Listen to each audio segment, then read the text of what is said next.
సిద్దిపేట జిల్లా దుబ్బాకలో మద్యం మత్తులో యువకులు హల్చల్ చేశారు. కారులో విష్ణు, రషీద్ లచ్చపేట వైపు వెళ్తూ ఉండగా బైక్ పై అకస్మాత్తుగా అడ్డొచ్చాడు శివసాయి అనే యువకుడు.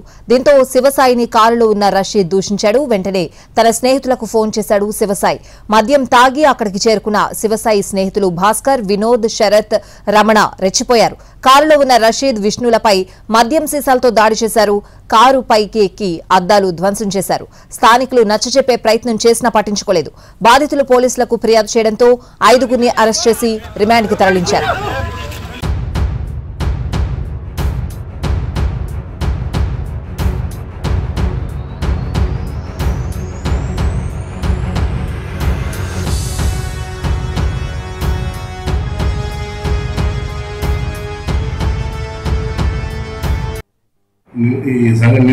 నిన్న జరిగింది ఈ సంఘటన.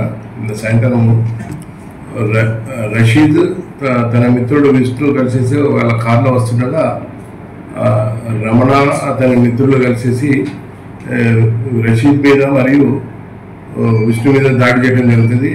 రషీద్ కారును ధ్వంసం చేయడం జరుగుతుంది. రమణ తమ్ముడిని రషీద్ దూషించడం జరుగుతుంది.